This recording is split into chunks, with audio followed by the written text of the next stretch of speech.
Hi Taurus, kamusta ka? So, ayan ngayon lang ulit tayo nakabalik. And for 2026 reading tayo.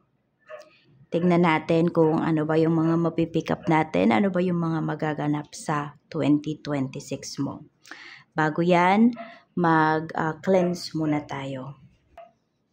Ayun nga, nagsindi muna ako nito na ang ating cinnamon stick. This is for you, Taurus, Sun, Moon, Rising, and Venus. Okay. So, nag-meditate ako para sa inyo. So, ito yung pinaka na-pick up ko. Okay? So, tandaan po na ito ay collective general reading lamang, kaya hindi naman lahat sa inyo ay makaka-resonate. Kaya mas mabuti pa rin na alam ninyo yung inyong other signs, Moon, Rising, and Venus, para ma-check po ninyo kung saan ba kayo mas makaka-resonate. Or okay lang din kahit panoorin nyo yun, yung tatlong, yung big three ninyo. So, ang na-pick up ko is Amarillo. So, ang sa English niyan is yellow, color yellow. For some of you naman, maaaring may pupuntahan kayong lugar, ganyan yung pangalan, or dyan kayo nakatira. Some of you nag-work kayo sa Spanish-speaking country. May nag-aaral ng Spanish. Pwede, no? Or, yan yung malakas sa dugo po ninyo. May lahi kayong Spanish for some of you. Basta malakas yung dugo ninyo. Na, yan. Pwede rin, mestiza po, no? Meron dito mestiza, mestizo. Napapagkamalan kayong ibang lahi. At mayroon din na nag-study ng multiple languages. May nakita rin ako na makakabili kayo ng truck. Some of you lalo na kung nasa business kayo or kailangan nyo yan sa business. Basta more on transportation or vehicle na kailangan sa negosyo. So, malakihan yon. Meron din naman po na kung kayo nga ay nagnenegosyo, truck yung supplies na darating sa inyo. So, ganun na. Ibig sabihin, di ba, kapag ganun, lumalaki na yung business po ninyo. So, yung stocks or supplies po ninyo, yan, sunod-sunod yung dating, tapos maramihan na siya. So, yan yung mga na-pick up ko through my meditation para sa iyo, Taurus. Tignan natin. Okay, ano pa yung mensahe for you para ngayong 2026? So, I miss you. Maraming makakamiss sa'yo rito. Kasi nga yung iba, 'di ba? Sabi ko nga may na-pick up ako dito na yung iba nasa Spanish speaking country kayo or nag-aaral kayo ng multiple languages. Or sabi natin kahit hindi naman maraming languages, isang language lang kasi meron dito pwede po na kayo ay pupunta ng isang bansa na required na marunong kayong magsalita nung language nila. Yan. So, para ma-approve yung inyong visa, ganyan, kaya need nyong mag-aral muna talaga. So, we have hotel. Marami ba dito nag-work kayo? Ayan, sa hotel. Pwede rin, meron kayong accommodation. Tingnan natin. We have baby. So, kung may lahi kayong twins, no, ayan. Kung hindi man kayo yung mabubuntis, kasi yung iba sa inyo, di ba, pwedeng ligate na, or sabihin natin, overage na, or hindi na kayo nagpaplanong mag-baby. So, meron dito, ayan, pwedeng ito ay apo ninyo, or basta more on sa relatives, sa friends, ayan, may baby na paparating ngayong 2026. Pwedeng literal na baby yan. Yung iba naman sa inyo, pwedeng hobby, negosyo, yun yung ibe-baby po ninyo. Meron din dito, could be mag-alaga kayo ng pets, ganon. Okay, we have family vacation. Ayan. So, more on ito. we have doppelganger. Mag-ingat po kayo. May manggagaya sa inyo rito. Pwedeng literal na ginagaya kayo ng isang tao. Ayan, meron din naman po dito, ayan po, no, doppelganger. Yung may nanggagaya talaga sa inyo, no? Kaya ingat-ingat. May at some point of 2026, merong magsasabi sa inyo na, uy, nakita kita sa ganito tapos hindi mo ko pinansin. Dinaanan mo lang ako. Yun, yung tipong ganun. Tumataas tuloy yung goosebumps ba? Oo. So, ayun. Pwede rin kasi yung iba, nag-astral travel kayo. Not literal na may nanggaya sa inyo. Yan. Meron din dito ang gift ninyo is kaya nyong mag-astral travel. Kaya minsan, kapag tulog kayo, ayan, or I don't know, nagde-daydream yung iba sa inyo, nakakapunta kayo ng ibang lugar. So, more on tulog yan. Oo, yun. Unaware kayo, no? So, yan po, no? Dalawa lang ibig sabihin yan. Either may nanggagaya sa inyo, may doppelganger kayo, or, yun nga, astral travel, yung gift po ninyo. Mag-ingat lang kayo kung yan, kasi baka maunahan kayo ng ibang spirit pagbalik dun sa inyong katawan. So, yan, we have family vacation. Meron tayong hotel. So, meron dito, kung kayo ay magve-vacation, yan, sinasabi na kasi dito, Taurus, na kung kayong ay nasa ibang bansa, o yung asawa po ninyo at nagbabalak kayong magkaroon ng baby, mas mataas yung chance ninyo ngayong 2026. Yan, o. O, para solo, mag-me time kayo ng asawa mo sa hotel. Yun yung sinasabi rito. Okay, so basta kailangan yung mag-vacation, kailangan yung mag-relax kung nagtatry talaga kayong mag-baby. Tignan pa natin ano pa yung mensahe para sa'yo.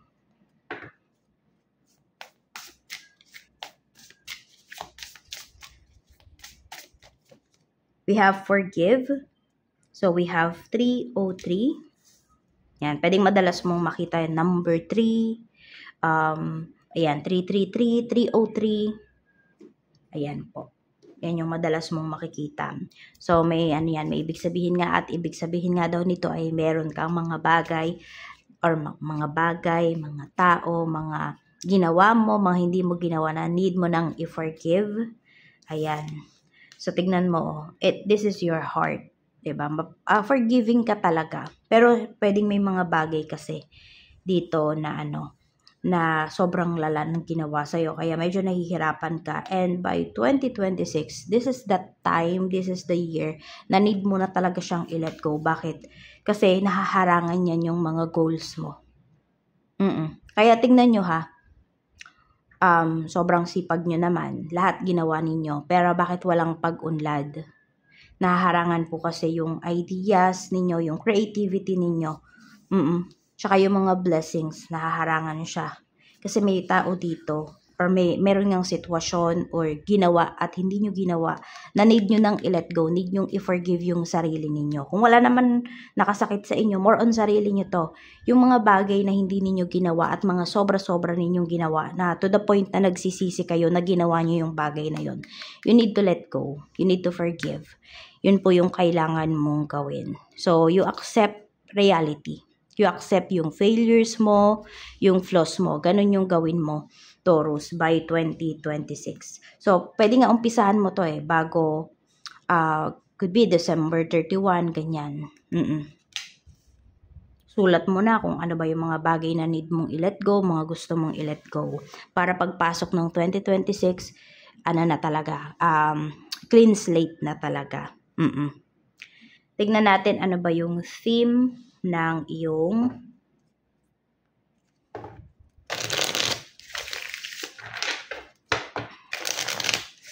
(2026) or energy. We have 10 of Wands. Less stress ang pinapakita rito. Ayan. So, ma-achieve mo lang ayan kapag in-accept mo talaga yung reality mo. Sabi ko nga, ayan pag na-achieve mo to, tuloy-tuloy ang pasok ng swerte sa'yo, ng blessing sa'yo. Hindi na siya mahaharangan. Tapos, mas magiging creative ka rin talaga. Less stress kasi mas mamamanage mo ng maayos yung oras mo. Okay, tingnan pa natin. Most of the time, ano yung mafe-feel mo? We have 6 of Cups. Meron talaga dito eh. Either ikaw yung may namimiss or may nakakamiss talaga sa'yo. Namimiss nyo talaga yung isa't isa. Kung hindi kayo nung tao na to, someone from your past, Taurus, sobrang namimiss ka. Or marami din talagang tao dito na makakamiss sa'yo. Lagi ka nilang maaalala, lagi kang nasa prayers nila. Whether nasa mabuti ka mang kalagayan or hindi, ayan, basta laging may tao dito, may mga tao dito na iniisip ka. Very, concerned sila sa'yo, may ganyang energy. So, ayan po. May taong, dito, mamimiss ka, ganyan. Pwede rin, no? May mga tao sa life mo na umalis na namimiss mo kasi di mo na, parang di ka ba nakabawi sa kanila, ganyan. So, you should forgive yourself kapag ganyan, yung nafe-feel mo. Kasi di mo kasalanan na umalis sila sa life mo or hindi mo kasalanan na maalam sila ng maaga, yung tipong ganon. Oo.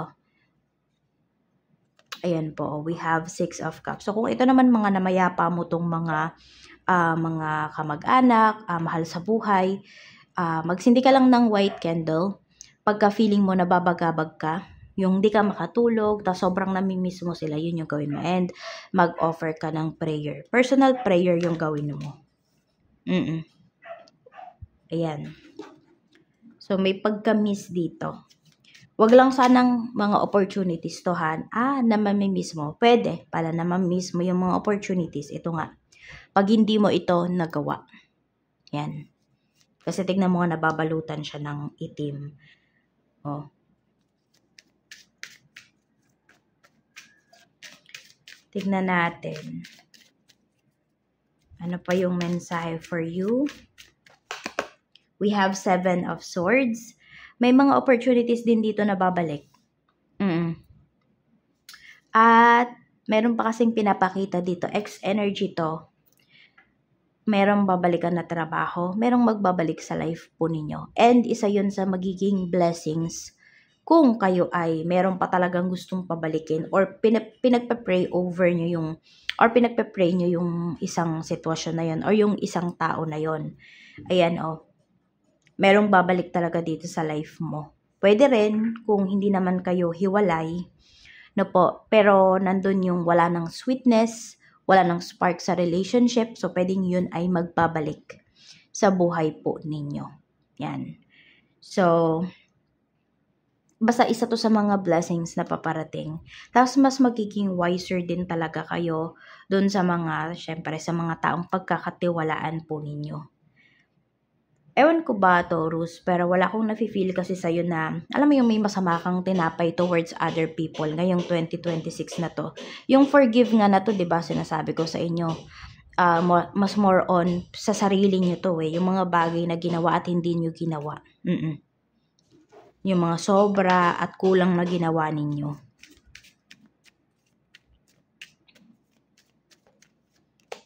We have Page of Pentacles. May pag-aaral po talaga na pinapakita rito. So, yun. No, isa yun sa mga pagbabago, malaking pagbabago sa life mo kasi nagfo-focus ka sa goals mo, nagfo-focus ka sa growth mo, yun na yung pinapakita rito. Tapos willing ka, mas more on willing kang matuto ngayong year na to. We have the Moon. Yan. Tapos wala na din yung mga pag-aalinlangan. Hindi ka madalas mag-overthink ngayong ngayong year. Ayan. So, tansyado mo yung mga kilos mo, yung, kontrolado mo yung nararamdaman mo. Ganyan yung nakikita ko sa'yo. Tignan naman natin ano yung pinakamalaking pagsubok na pwede mong kaharapin ngayong ngayong year.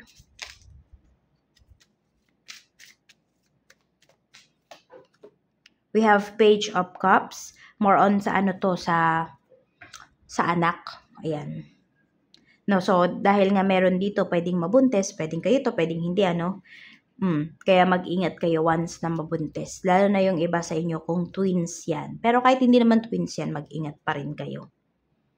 Tingnan pa natin. We have Queen of Cups. Ayan, may lungkot na pinapakita rito. So, ingat kasi pwedeng ma-miscarriage yung iba sa inyo. Yung iba din po sa inyo. Ayan, more on sa anak talaga yung pinapakita rito. More on kabiguan sa anak. May ganyan. Mayroong mga, kung, yun nga, no, nasa teens pa yung anak ninyo, adolescent, kasi pinapakita rito maling barkada, pwede rin ma-involve sa third party, so mag-iingat po kayo. Pwedeng ito hindi na anak, pwedeng kayo to mismo, Taurus, no? Ayun, kaya kung may babalik dito na ex mo, tignan mo muna kung single pa rin ba siya. Baka kasi mamaya, 'di ba, tamang sabihin natin na kung mag-asawa kayo, pero meron na siyang karelasyon. So baka naman lumabas dito ikaw pa yung third party, yung tipong ganyan. Kaya mag-iingat po kayo, no? Sabi nga, 'di ba, yung iba nga sa inyo, wise na kayo. So, ganon. Mag-imbestiga pa rin kayo. Sa family, tingnan natin yung energy.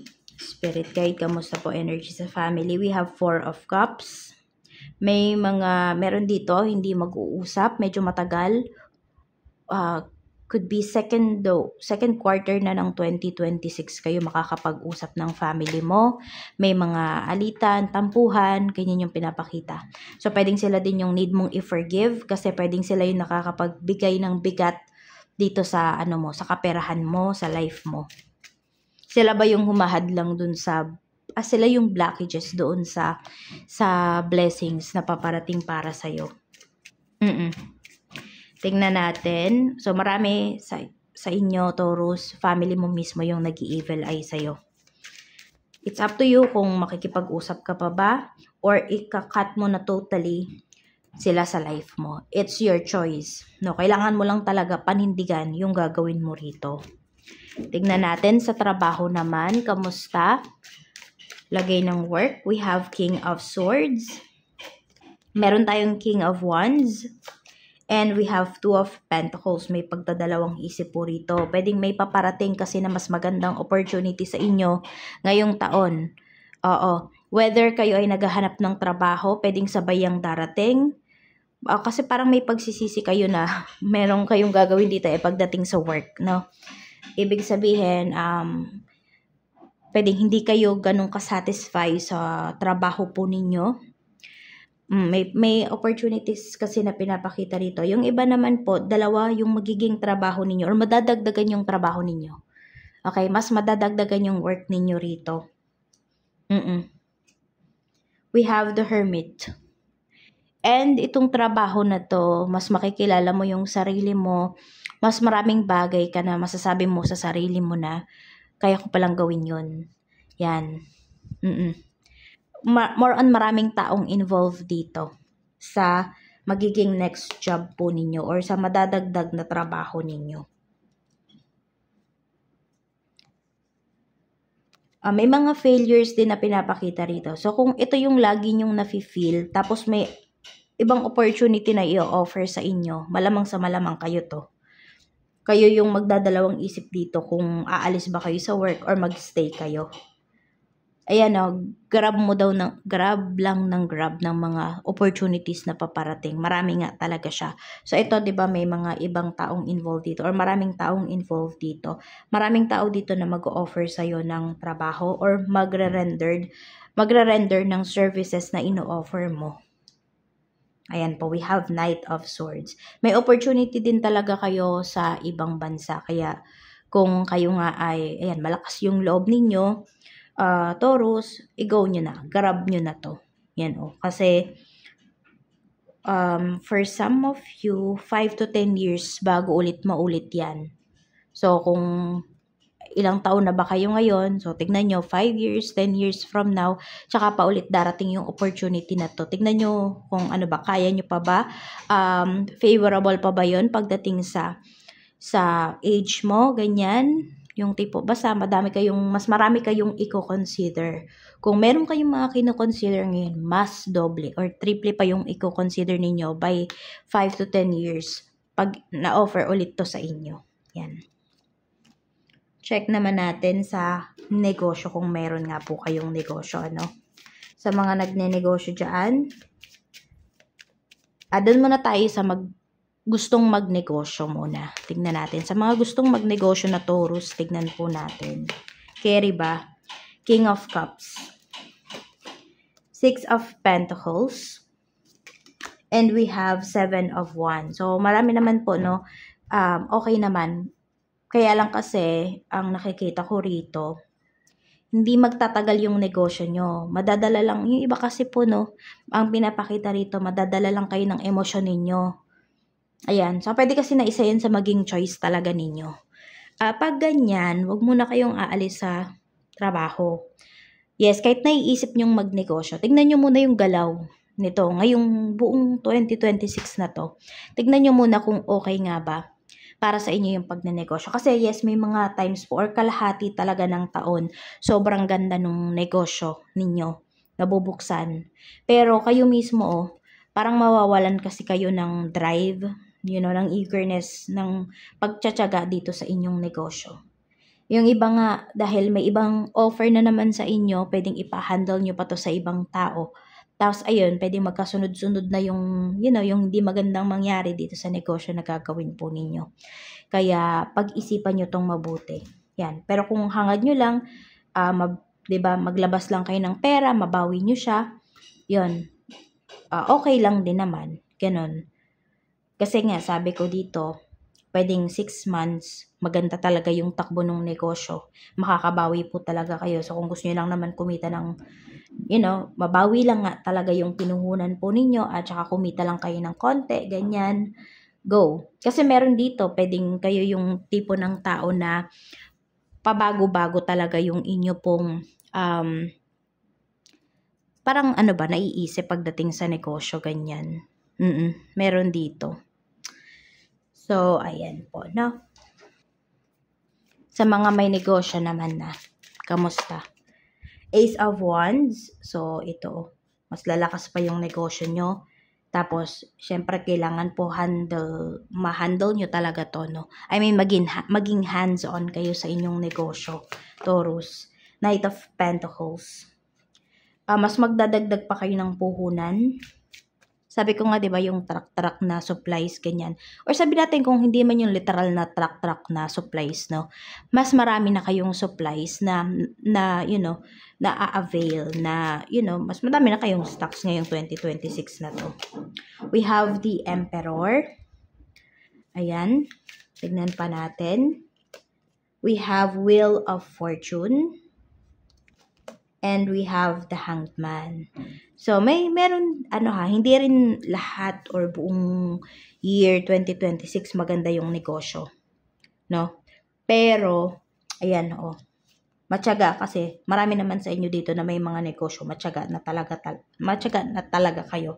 At alam mo na yung takbo ng negosyo mo. So, dahil meron tayong Knight of Pentacles dito, every time na, sabi natin, hindi ganun ka benta yung inyong produkto, meron ka agad kayong pangbawi dyan. Oo. Kasi napag-aralan mo na tong negosyo mo, eh.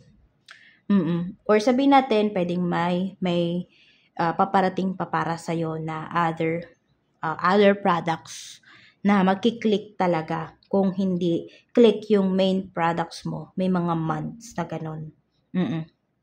Pero kasi, ayan, kailangan nyo lang talaga maging hands-on dito sa inyong negosyo. Tuloy-tuloy naman yung kita nyo. Ayan, meron lang isang lalaki dito, pinapakita, no? Kung ito man ay kasama mo sa negosyo, family members mo, baka kasi mangutang sa'yo na malaking halaga siya. Ito is negosyo mo. Tanong ko sa'yo, papahiram mo ba kahit na yan ay puhunan mo? Yung sumagot ng yes, dapat it's a no. Kasi negosyo mo yan, eh. No, pag sinimulan mo yan, baka dito magkalugi yung negosyo mo. Oo, kasi ikaw naman dito, ayan, 'di ba may paghahanap nga ng energy dito. Ikaw naman yung, alam mo yun, safe na yung pera mo sa negosyo, tas pinautang mo. Ikaw yung maghahanap dito ng paraan ngayon para mapunan mo yung mga kulangan sa stocks mo. Ganun yung mangyayari. Ikaw yung maiipit, no? Kaya, ayan, kung yung tao man na to magtatampo sa'yo, so be it. Hayaan mo na. Kung magtampo man yung tao na yan sa'yo. Kung puputulin man niya talaga yung connection ninyo, so be it. Hayaan mo siya. 'Di ba? Kasi masasakripisyo mo yung ano mo dito yung life mo, yung future mo. Hindi lang yung life mo, even yung life ng family mo kapag tinuloy mo yan. Kaya maging ano ka dito, maging mahigpit ka, maging strict ka. It's a no. No it. No, no, no. Ganun. No, hayaan mo siya kahit ano yung sabihin niya, kahit magdrama pa yung tao na to. Ayun lang. So, hindi ikaw yung, hindi ikaw yung magiging dahilan kung ba't malulugi yung negosyo mo. Kundi ibang tao. Somehow pala, no? Kasi kung papayagan mo yung tao na to, so, meron ka ding ambag doon sa pagkalugi na yon, no? Pero, ayan, kaya mag-iingat ka dito. Kasi hindi na ibabalik.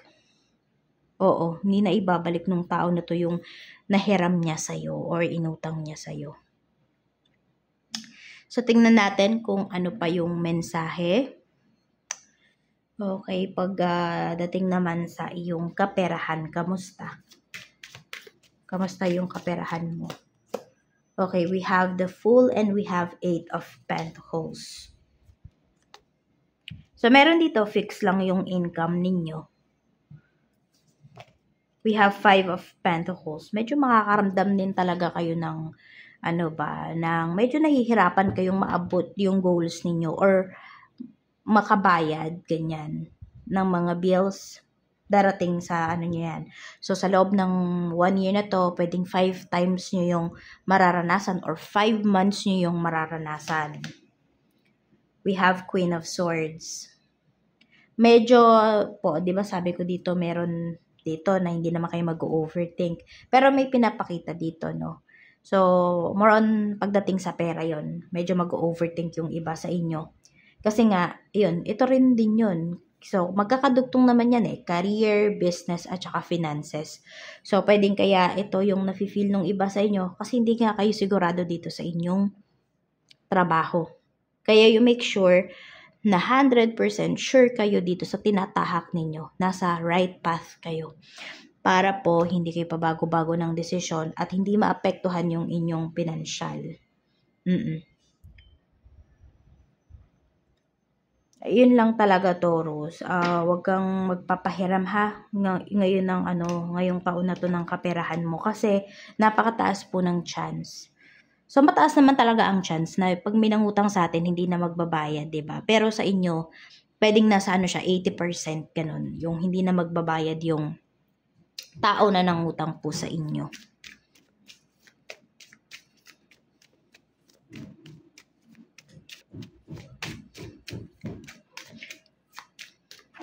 Tingnan natin kung ano pa yung mensahe for you pagdating sa health mo. Ano yung mga dapat mong bantayan. I'm open to receive any messages, please, Spirit Guide. So, maiksi lang yung reading natin kasi, diba, magma-monthly reading pa tayo, ganyan. May daily reading pa tayo soon. So, bear with me lang. Kapag hindi nyo ako nakikita rito sa YouTube, nandito po ako sa aking Facebook page. Ayan. So, ano na ba? Ayan. Tarot Intentions by Aliana Reyes. Ayan po. Nasa 118,000 na yung followers natin dito. And 116,000 likes. Ayan po. Yan. Kaya sa mga nagtataka, bakit walang video, walang uploads, yan po. Diyan nyo lang ako makikita. We have eat cooked foods, sabi dito. Cooked foods. So, more on sa stomach. Yan, sacral chakra po ninyo. So, tama yun. Ito yun. Kasama to sa sacral chakra ninyo Ayan. No? So, need nyo ng mga seeds. Fennel, if I'm not mistaken, fennel seeds ito So, baka meron niyang benefits kapag meron kayong problem sa stomach, sa tiyan po ninyo. Lutuin niyo pong mabuti yung inyong pagkain. Lalo na yung kung may mabubuntis nga dito, no? Ayan po. At saka, yun, mas maganda rin talaga na kayo yung nagluluto ng inyong pagkain. Kahit sabihin natin na, oo, ayun, baka magmi-meal prep yung iba po sa inyo. Merong ginagawa dito na ganun. Yung, kunwari, 1 week, alam nyo na busy kayo, magluluto kayo ng maramihang ulam, lalagay nyo lang sa freezer pagkaluto, ganun. Tapos init-init na lang. Yan, meron bang gumagawa nandito. So, for some of you, baka mapagkaabalahan ninyong gawin yan, kasi gusto nyo maging healthy, gusto nyo, alam nyo yung nilalagay nyo sa pagkain ninyo. So, gawin nyo po yan kasi may mabe-benefit po talaga kayo. Lalo na kung marami talagang bawal sa inyo, Taurus. We have lungs. May naninigarilyo ba or iwas kayo sa mga naninigarilyo? Hindi ko alam kung effective ba talaga ang mask. Diba, mask pagdating sa mga ganyan. Pero kung kaya po at effective naman talaga siya at nakakahinga naman kayo ng maayos, ayan po, no, kapag lalabas kayo or kapag may naninigarilyo nga dyan sa lugar ninyo, sa bahay, magsuot po kayo ng mask. Tingnan natin. Ayan yung lungs ninyo. Tingnan nyo po kung kayo ba ay mabilis bang hingalin, ganyan. Or meron din dito, pwedeng magkakatubig yung inyong lungs. So, alagaan nyo yung lungs nyo. Large intestine. Ayan po, no? So, large intestine. Diyan kayo magkakaroon ng problem for some of you. Kaya, yan po, no? Bantayan nyo talaga yung mga parts ng sarili nyo na yan. Ng katawan po ninyo. We have exercise. Yan. Kailangan nyo din talagang mag-exercise. Yes, kailangan yung magka-muscle. Hindi yung para kayo bodybuilding ha. Or pero more on need nyo po, no? Lalo na kung yung iba sa inyo is mag-lose kayo ng weight. Ganyan. Need nyo din na palakasin yung inyong mga muscles. Ingat din talaga, ayan, may kidney rin na lumalabas dito. Tingnan nyo po, baka laging sumasakit yung band sa may, ayan, dito, kung saan siya nakahawak.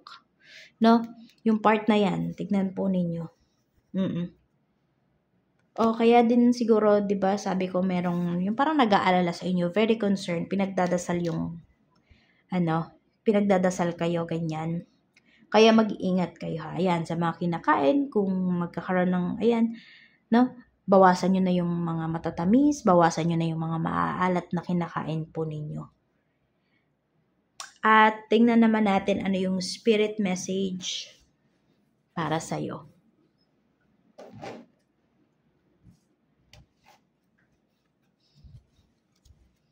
Spirit message po natin. Spirit guide for Taurus. Ngayon 2026. Nothing is set in stone. So, yan. Lahat ng sinabi ko dito, pwedeng ngang mangyari to sa inyo, pwedeng hindi. At kung meron man dito, no, ayan, kasi nga nating is set in stone daw. So, kung may mga bagay dito na nakatatak na sa isipan ninyo na hindi na mangyayari yung isang bagay na to, hanggang dito na lang to, pwede pa daw yung magbago, yung outcome. You're very close to getting your wish. So, ipag-pray nyo talaga na kung ano man yung mga desires ninyo. You're cursed, sabi dito. So, kung may, ayan meron kayong mga mararamdaman sa inyong katawan, kung nakapunta na kayo sa doctor, hindi ko alam kung kayo ba yung tipo ng tao, pag may nararamdaman kayo, sa doctor ba kayo, sa hospital ba kayo, kagad pumupunta or nagpupunta muna kayo ng faith healer, ng albularyo. So, for some of you, need nyo munang pumunta doon. Tapos, tsaka po kayo magpa-check up. Kasi may mga totoo talaga ng mga albularyo na pag hindi talaga nila kaya at hindi talaga yan gawa ng tao, pinapapunta ka agad yung pasyente sa doktor. So, sana yun yung mahanap ninyo, no? Yan. Hindi yung peperahan lang po kayo. Kaya mag-ingat din kayo. Maging vigilant din kayo. At kung nagpa-doktor naman kayo, tapos yun yung una niyong pinuntahan, walang makitang diagnosis, 'di ba? Sobrang kakaiba na yung nafe-feel mo pero wala silang nakikita sa kung anumang mga machines na, gagamitin nila yun. Punta ka na sa albularyo. Ganun yung gawin mo. And yung karamihan din naman po sa inyo, ninyo lang ng protection. Kailangan yung protectionan yung inyong sarili. So, ito na. Ayan. It's up to you kung ano yung gusto nyong protection, or baka may alam kayo. Pero kung wala, at gusto nyo talaga ng protection, meron tayo ditong Tiars bracelet, meron tayong Tiars EEA necklace, at meron tayo ditong Tiars Afero Manifesto. So, overall naman to, okay yan lahat sa nagnenegosyo. No, kung gusto nyo, kung mahilig kayong mag-wish, ayan, mahilig kayong mag-journal, meron kayong tina-target na sales sa negosyo, perfect po sa inyo itong ating Tiars Afero Manifesto. This is a highlighter, wishes highlighter yan. Ito naman, ayan, pampaswerte sa love life, career, business, health, travel, same lang din ito. Tapos, pangontra sa kulam, sa barang, sa sumpa, sa mga nag-i-evil eye sa inyo, mga naiinggit sa inyo, sa malakihang aksidente. So, ituturo ko lang po yan kung paano ba yan alagaan, paano ba kayo mag-wish, ano yung tamang paraan kapag bumili na po kayo. Yan. Kasi yung iba, nagtatanong lang ng price list, tapos itatanong ka agad, paano po alagaan yan? Hindi ko po yun binibigay kasi isa yun sa mahalagang gagawin nyo dyan. So, ayan po, kung interesado kayo, mag-direct message lang po kayo dito sa aking page. Ayan, sa aking Facebook page. Hindi ko lang alam kung dito ba yun. Hindi dito. Basta, kapag kayo ay pupunta doon sa page, no? So, mayroon kayo makikita dito, subscribe yata yun, tapos follow or like. Tapos may makikita din kayong 3 dots doon sa gilid. Yun yung i-click nyo, tapos may makikita kayong message. Kasi yung iba, hindi nila makita. Paano daw ba mag-message? Ganun, hindi daw ako message. Yun lang po yung i-click nyo, yung 3 dots na yun. So, yan lang po. Maraming salamat, Taurus. Mag-iingat ka, and I'm wishing you na, mas maganda yung year na to para sa'yo, mas ma-achieve mo yung goals mo. Basta, mas marami pang paparating na mas para sa'yo. Good luck and congratulations.